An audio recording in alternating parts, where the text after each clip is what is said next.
I used to work at Airbnb, and nowadays I travel the world living in, investing, and managing Airbnbs. All of my properties rank in the top 1% of the market occupancy.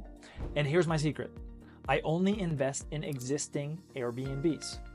All of my investments make double, triple, or quadruple what the prior owner was making. This channel is all about sharing my strategies in maximizing profitability with your Airbnb. In this video, I'm going to be talking about my two key metrics whenever I'm making an Airbnb investment. Those two metrics is 5-year payback period and 2x expense ratio. There's a lot of math in this video. Don't be worried though, because I've prepared a spreadsheet at the end that I'll share with you, and I'll go through it with you in this video. So don't worry about taking notes, because you'll be able to use that spreadsheet. I just want to introduce you to the concepts and let you know what's available with my strategy. If by the end you're not sure about any area, of course, post a comment and I respond to every single one of them. The best way I can explain to you the first metric is through an example, through a real life example. Now, this is a real property that was for sale. It was a short-term rental, of course, in New York. It was listed at 1.2 million, and I predicted the revenue to be between 150 and 250,000. For this example, we're going to use 200,000, but I made another video how I explain getting to that revenue estimate. Now, to get to the number here, the 5-year payback period, we're going to divide the numerator, 950,000, because that's the offer I made, and then the denominator is going to be 200,000. That works out to 4.75. Now that's below 5-year payback period, so that would mean it is a good investment. And that also means I could offer up to 1 million to satisfy my 5-year payback period. Now that's in the USA. Let's bring it outside the USA. A real investment I made, it was a purchase price of $500,000. I predicted revenue between 125 and 150. So pause this video and tell me what the payback period there would be. We'd put 500 in the numerator, 125 because we want to be conservative in the denominator, and that works out to 4. So that is a very good investment. Now that actual investment was the Belmonte penthouse, and it had a payback period of about 3.5 years. And the goal here would be getting that number as low as you can. Now, it's hard. I gave you 2 examples where it satisfied it because I made an offer on the first one and I bought the second one.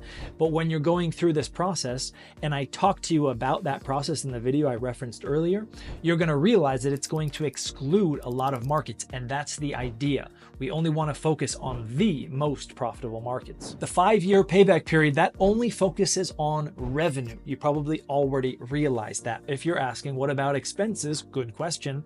That's where the second ratio comes into play. It's probably abundantly obvious why we want to take into consideration expenses on a property, but in this particular case, in the USA, you're probably going to get a mortgage. That's probably going to be your biggest expense. Now, even though my revenue estimate, my low end of that estimate, 150,000, was the high end of my foreign investment, the foreign investment is all cash offer, so there's no mortgage expense.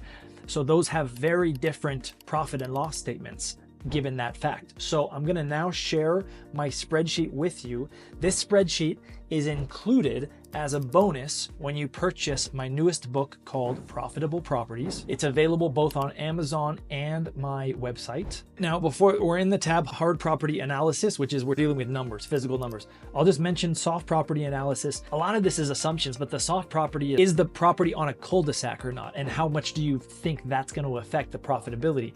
Is it near a park? What's the walkability? Is it on a sloped hill versus a non-sloped hill? Some of the amenities and how much you think that plays into the market. But today, for this video, we're going to be focusing on the hard property analysis, and we're going to take that actual investment in New York.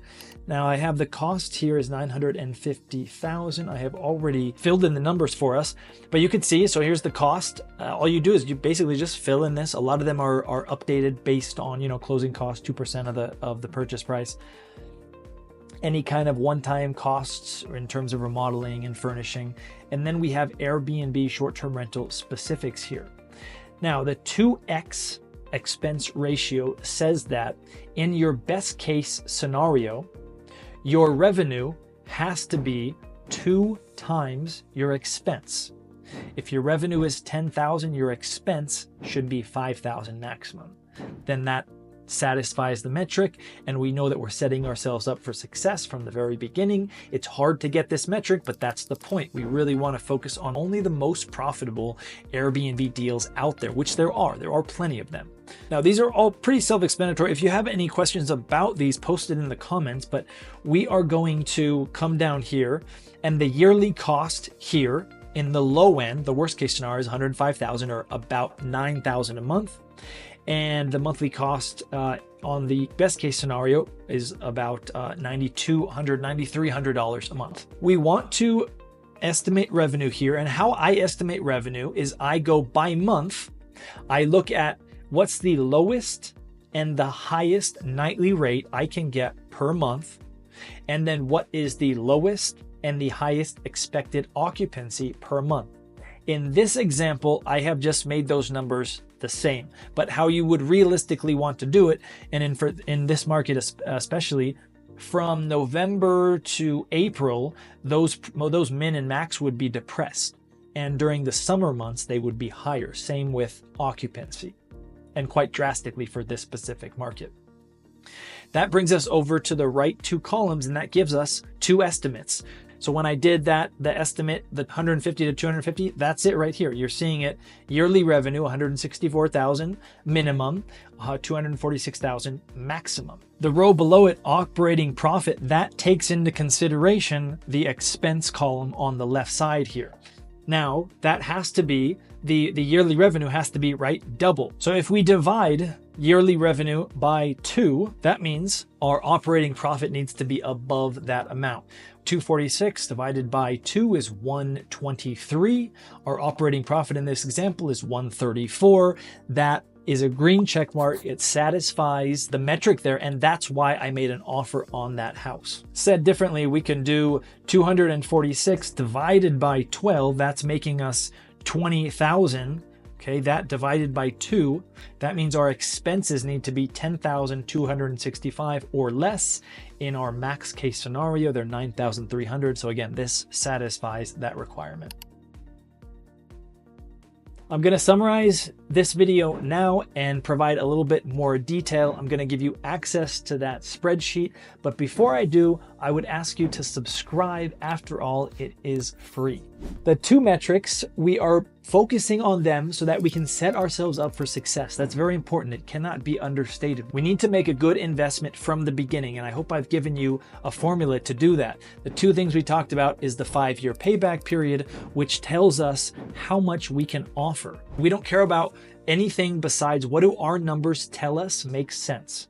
In this case, it was listed at 1.2. I could offer 1 maximum. That's a 20% discount. That's a steep discount, and I offered 950. That offer was ultimately countered. It did not result in a deal. That's taking into consideration only revenue, and then of course we bring in 2x expense ratio. Both of these ratios are very difficult to accomplish, and that's the point. In another video, which I'll post up at the end, I talk about how do we identify markets? How do we go through this process pretty quick to identify a few markets, and then we deep dive on those markets as they pass more generic criteria, and then they have to pass more specific criteria. Hosts, remember, you make your money when you buy, not when you sell.